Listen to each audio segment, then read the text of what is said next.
The night was eerily quiet when I first woke up. A strange chill hung in the air as I blinked myself awake, disoriented, unable to shake the unsettling feeling prickling at the edge of my senses.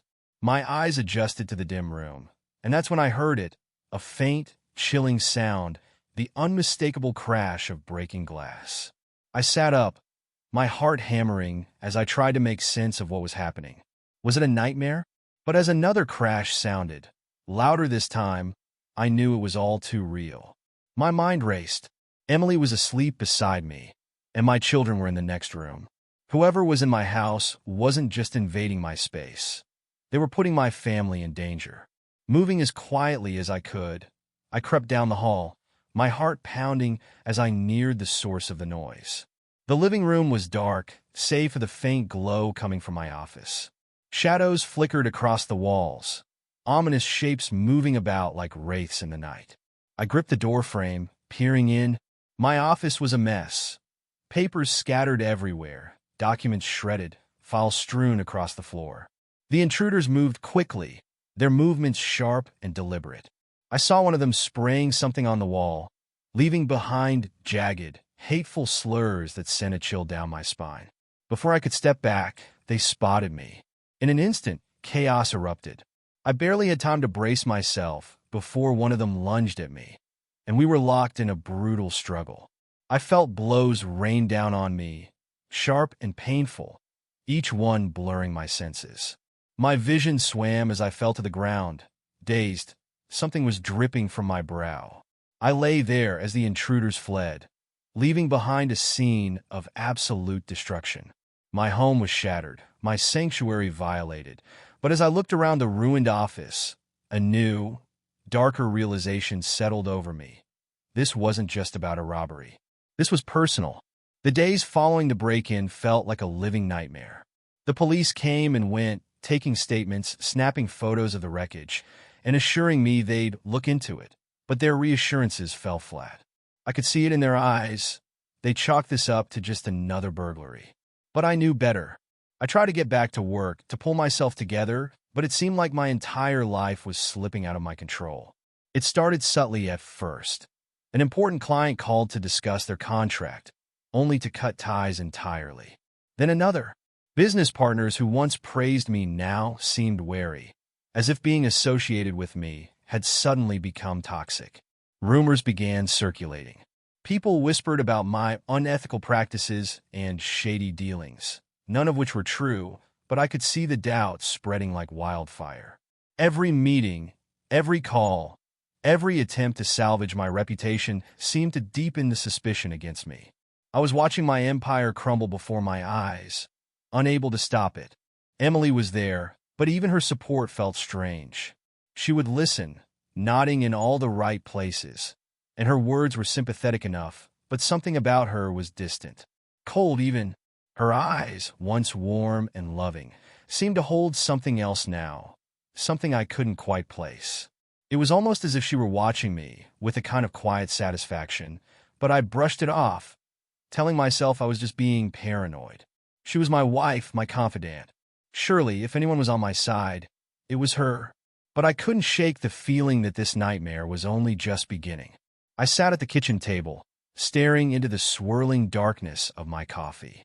My mind was racing, replaying every meeting, every suspicious look from clients, every bit of wreckage in my office. Emily walked in, her expression unreadable, but I couldn't hold back anymore. "Emily," I began, my voice sharper than I intended, "do you think I did something to deserve this?" She raised an eyebrow, taking a long sip of her own coffee before answering. "What do you mean, deserve? You think someone's trying to punish you?" I nodded, feeling a strange need for her to believe me. "It's more than a robbery, Emily. They destroyed everything, vandalized the walls, targeted personal files. It feels personal." She set her coffee down, tilting her head slightly, her gaze cold but curious. "Daniel, maybe they just wanted to mess with you. You know how people get. It's not always that deep." "But that's the thing," I insisted, my frustration building. "All these rumors about me, clients pulling out without explanation. It's like someone set out to ruin me." I leaned closer, searching her eyes for a sign of understanding. "You're the only one who really knows me, Em. You believe me, don't you?" She paused, her eyes meeting mine with a glint that almost seemed amused. "Believe you? I believe that things are happening, Daniel. But you're not exactly blameless. There are skeletons in your closet. No one makes it as far as you have without a few secrets." I felt my chest tighten. "What's that supposed to mean?" She shrugged, feigning indifference. "I'm just saying, sometimes the past catches up with us." I stared at her, stunned by the unexpected coldness in her words. It was like I was looking at a stranger. "Emily, you're talking like you know something I don't." Her lips curved into a faint smile, but she said nothing, just took another sip of coffee and looked away. Emily's words haunted me for days. Sometimes the past catches up with us. It sounded like a warning, or worse, a promise. But what past? Yes, I'd made mistakes like anyone else, but nothing that would justify this level of destruction. Or so I thought. Sitting alone in my home office, I tried to focus, to piece together what could be happening. Emily's behavior was gnawing at me. Every conversation felt like a test, as if she were gauging how much I knew or perhaps how little I knew. I kept replaying that night over in my mind, dissecting her every word, every subtle shift in her tone, every sideways glance. But no matter how hard I thought about it, I couldn't understand why she seemed so unfazed. Then, one night, unable to sleep, I found myself digging through old photos on my laptop, looking for something, anything, that could make sense of what was happening. And that's when I stumbled upon a photo I hadn't seen in years. It was from high school. I was there, grinning in the center with my arms slung around my buddies, laughing like life had no limits. But to the side, half hidden in the background, was Mason. Mason, with that quiet, downcast look he always had back then. I hadn't thought about him in years, but looking at his face now, something stirred inside me. Memories began flooding back. Memories I'd buried long ago. Back then, Mason was an easy target. Shy, awkward, and with an air of vulnerability that made him stand out in all the wrong ways. I wasn't the kindest person in high school, I could admit that, but in those days, we all thought a bit of teasing was just part of growing up. But the truth was, I'd gone too far with Mason. We all had. He'd been an easy scapegoat for our frustrations, and he never fought back. I leaned back, rubbing my temples as the weight of it all hit me. Could this be connected to Mason somehow? It seemed impossible. That was over 2 decades ago. And yet, a nagging thought kept creeping into my mind. Did Mason hate me enough to come after me now? The next morning, I couldn't keep my suspicions in any longer. I found Emily in the kitchen, sipping her morning coffee and scrolling through her phone. She looked up as I entered, her expression carefully neutral. "Emily," I said, taking a deep breath. "Do you know anyone named Mason?" She didn't even flinch, just raised an eyebrow in mild surprise. "Mason? Why? Haven't heard that name in a long time." I studied her face, searching for a crack in her mask. "It's just, I remembered someone I knew back in high school. He had a rough time because of me, and now, with everything happening, I wonder if it could be him." Emily's eyes glinted with something I couldn't read. "You think some old high school classmate would ruin your life over a few pranks?" Her voice was calm, almost mocking. "It was more than that," I admitted, the guilt pressing down on me. "We bullied him badly, enough that he dropped out halfway through senior year. Maybe he's held a grudge." Emily's lips curved into a strange, tight smile. "And you think he just waited 20 years to strike back?" I hesitated. "Maybe. Or maybe someone else is helping him." She shook her head, chuckling softly. "Daniel, sometimes you're your own worst enemy. If you're so paranoid about the past, maybe it's because you know you've wronged a lot of people." I frowned, thrown off balance by her indifference. "Why are you saying it like that?" "Like what?" She shrugged, taking another sip. "I'm just being honest. Sometimes the skeletons in our closets start rattling. And if you've got as many as you think you do, maybe it's time you dealt with them." Her words lingered as she walked away, leaving me alone in the kitchen, feeling more uncertain and more suspicious than ever before. I had a dark feeling that Emily knew far more than she was letting on, and if I was right, my past was the least of my problems. Emily's cold detachment gnawed at me. Her words haunted my mind, but it was the look in her eyes that kept me up at night. There was something deeper there, something almost calculated. I couldn't shake the feeling that I was missing a critical piece of the puzzle, something that might explain why she seemed so unaffected by the devastation surrounding us. I decided to trust my instincts, so I began quietly observing her, noting every detail, every seemingly innocent phone call or text message she sent. I felt ridiculous, paranoid even, but the deeper my suspicions ran, the harder it became to ignore them. A week later, I noticed her leaving the house in the middle of the afternoon, something she rarely did without telling me. My curiosity piqued. I decided to follow her, keeping my distance as I tailed her car through winding streets that led to a part of town I hadn't visited in years. She pulled into a parking lot behind a small, unassuming cafe.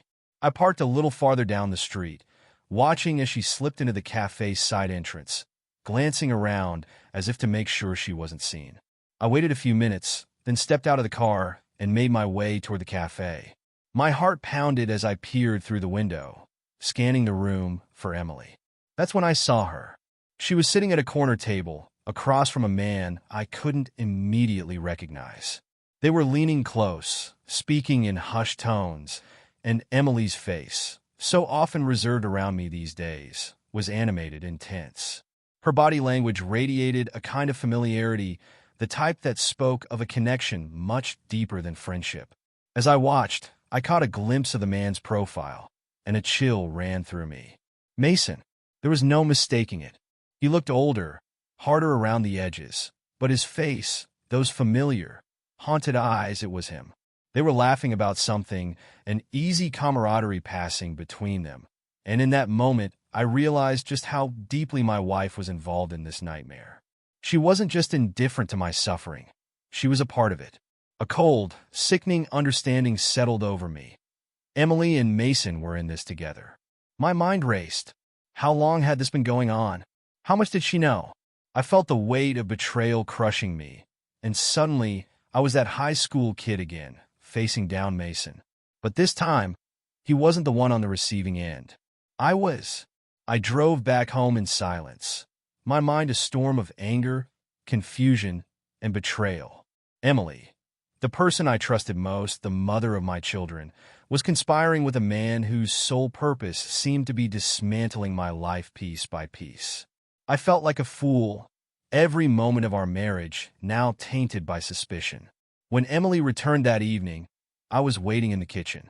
She walked in casually, dropping her bag on the counter, but froze when she saw me standing there, my arms crossed, a hard look in my eyes. "Where were you?" I asked, my voice steady but cold. She blinked, her face a perfect mask of calm. "Out running errands." "Why?" I took a step closer. "Don't lie to me, Emily. I know about Mason. I saw you with him." For a brief moment, her mask slipped, her eyes widening. But then she quickly regained her composure, folding her arms across her chest, her expression unreadable. "So you were following me?" she asked, an edge to her voice. "Spying on me like I'm some criminal?" "Don't turn this around on me," I shot back, my voice rising. "I trusted you, Emily. And now I find out you're in cahoots with a man who's trying to destroy me? How long has this been going on?" She stared at me, her jaw clenched, her eyes filled with something I couldn't quite read. Resentment, anger, maybe even satisfaction. "You're right," she said finally, her tone cool and unfeeling. "Mason and I have been working together. But don't act so surprised, Daniel. You brought this on yourself?" My heart pounded as her words sank in. What does that even mean? What did I ever do to deserve this? She scoffed, shaking her head. "Do you even remember him? Do you remember what you did to Mason? He was just a kid, Daniel, and you and your friends tore him apart. You humiliated him, made his life a living hell until he had no choice but to leave school. That kind of thing leaves scars. Deep ones." I swallowed, struggling to find my voice. "That was 20 years ago. I was just a kid too, Emily. People change. I've changed. Maybe you have," she replied, her gaze hardening. "But that doesn't erase what you did. Mason suffered for years because of you, and now he's finally getting the justice he deserves. And I'm helping him, Daniel, because he's my brother. Blood runs deeper than marriage vows. Her words hit me like a physical blow. Her brother. All this time, I had no idea. I took a step back, feeling a sudden, intense cold settle over me. So this was all a lie? Everything between us? The marriage, the kids, was any of it real? A flicker of something passed over her face. Regret, maybe, or pity. It wasn't a lie, Daniel. Not all of it. But you need to understand, I'll do whatever it takes to make sure Mason gets the closure he needs. Even if it means destroying you. I was speechless, the reality of my life crumbling around me. I realized then that my only way forward was to fight back, to expose the truth of their twisted plot. This wasn't just about my past mistakes. This was war, and I was about to go to battle. After Emily's confession, I felt like the walls of my life had closed in around me. Her betrayal left me reeling, but there was no time to dwell on it. I knew that if I didn't act soon, I would lose everything. My business, my reputation, even my children. This wasn't just about revenge. Emily and Mason had made it clear that they wanted to leave me with nothing. I spent the next few days in a blur, combing through my records, reaching out to the few people I still trusted, trying to find any scrap of evidence that could link Mason or Emily to the attacks on my business and reputation. I was careful not to share too much. For all I knew, my every move was being watched. One of my first calls was to my old mentor, Carl Thompson. He'd been there from the beginning, watching my business grow from an idea to an empire, and he'd always had my back. I explained the situation to him, carefully omitting certain details, and to my relief, he didn't hesitate. "Daniel," he said, his voice steady, "I knew something was wrong when I heard the rumors. I never believed them for a second. Tell me what you need." I felt a rush of gratitude. "Carl, I need to gather evidence, proof that Mason and Emily are behind this. They've been digging up every skeleton in my closet, and they're using it to turn everyone against me. I need to get ahead of this before they destroy everything." Carl paused, his voice thoughtful. "We'll need someone who understands the legal side of things, someone who can help you protect your assets and find a way to turn this around. I know just the person, my friend Mark Lawson. He's a damn good lawyer, and he's been through his share of corporate wars. I'll set up a meeting." The next morning, Carl introduced me to Mark, a seasoned attorney with a sharp mind and an even sharper eye for strategy. After I laid out everything I knew, Mark leaned back, his expression hard. "Daniel," he said, "this is going to get ugly. If Emily and her brother have been orchestrating this, they've likely covered their tracks. But if we can find a single crack, anything that links them to these attacks, we can turn the tables. The first step is to secure your assets and build a case." He handed me a list of things to do: gathering financial records, personal emails, anything that could help paint a picture of Emily's involvement. I spent days buried in my office, combing through every document, every message. The more I looked, the more pieces of the puzzle began to emerge. I found emails from unknown accounts, transactions that didn't add up, and small details that, on their own, meant nothing but together began to tell a story. As I dug deeper, I started to see the pattern of their plot. They had been chipping away at my life for months, laying the groundwork for my downfall piece by piece. But now, with Carl and Mark's help, I had a fighting chance. We were going to build a case, gather evidence, and expose them for who they truly were. It was time to fight back, and this time, I wasn't alone. With each passing day, I uncovered more about Emily and Mason's meticulously crafted scheme. They hadn't left much to chance. Their moves were precise, almost surgical, as if they had rehearsed each one 1,000 times. But as Carl and Mark helped me sift through the mountain of evidence, we began to see cracks in their armor. One night, while digging through my old financial records, I discovered a strange transaction, a withdrawal from a joint account Emily and I shared. The sum wasn't huge, but it was significant enough to catch my attention, especially since it had been transferred to an anonymous account I didn't recognize. I brought it up to Mark the next day. "This could be a link," he said, his eyes lighting up with interest. "If we can trace that account back to Mason or any recent activities involving him, it could give us the leverage we need." We set up a meeting with a private investigator named Sam Richards, someone Mark trusted to do the digging quietly. Sam was a no-nonsense guy, seasoned, with a knack for sniffing out hidden trails. He took on the job without hesitation, assuring us he'd keep it discreet. Meanwhile, I prepared for the possibility of a public fallout. Carl helped me draft a statement I could release if things took a turn, carefully worded to protect my business and reputation. I wanted to avoid going public, but if Emily and Mason forced my hand, I would be ready. It wasn't long before Sam came through with a breakthrough. He called me one evening, his tone urgent. "Daniel, I found something you need to see in person." The next day, I met him in a quiet cafe on the outskirts of town. He handed me a file, and as I opened it, my pulse quickened. Inside were records of the anonymous account receiving regular payments traced back to Mason. But it was the details of one recent transaction that caught my eye, a payment for a legal firm specializing in family law. "Looks like Mason's been preparing for a custody case," Sam said, his voice low. Custody. The realization hit me like a punch to the gut. Emily and Mason weren't just after my business. They wanted to take my children. They were working to strip me of everything that mattered. My family, my name, my life. I sat back, struggling to steady my breathing. They're trying to paint me as unfit, isolate me from everyone, ruin my reputation, and then take my kids. Sam nodded. "It's a classic play.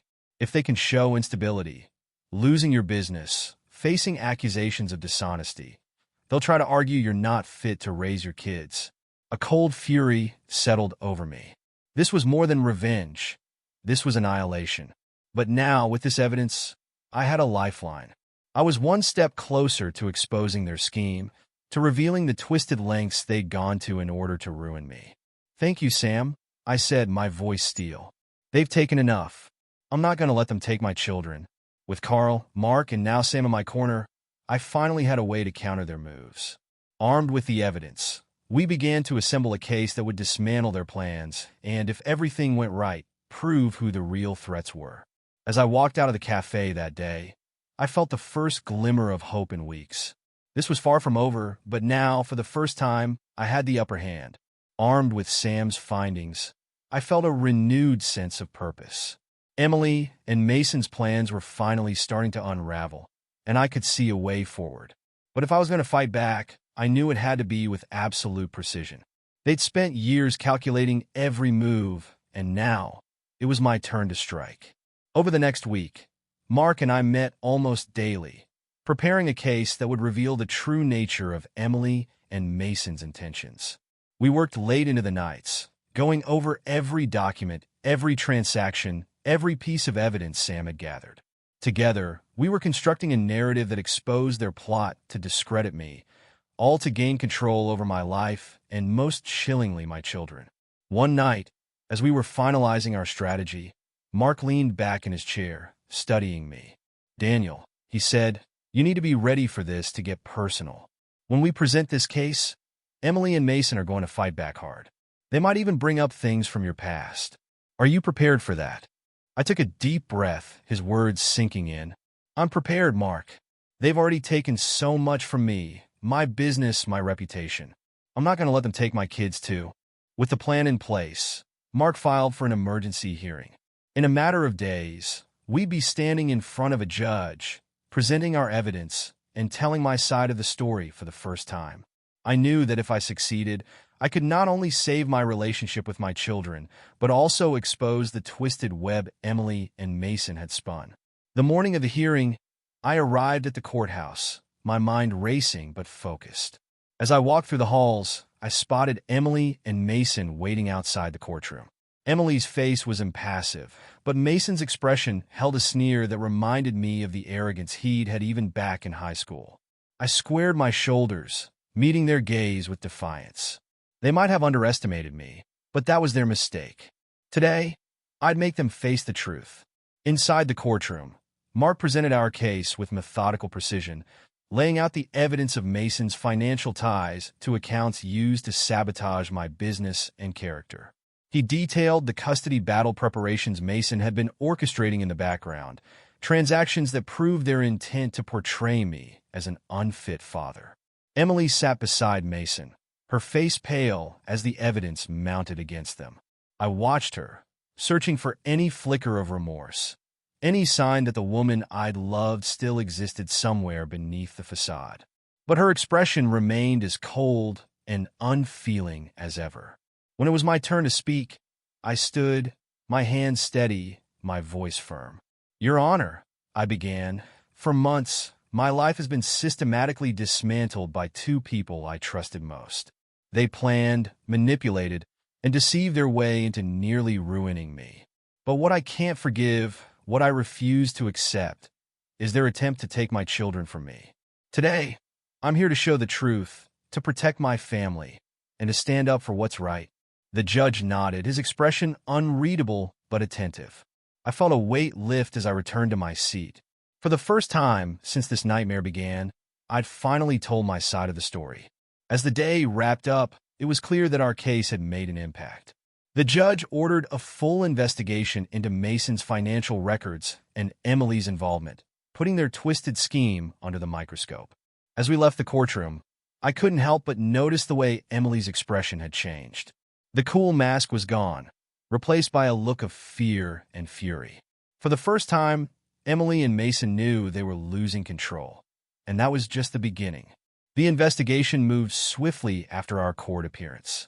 With the judge's orders in place, Mason's financials were scrutinized, and the evidence continued to pile up.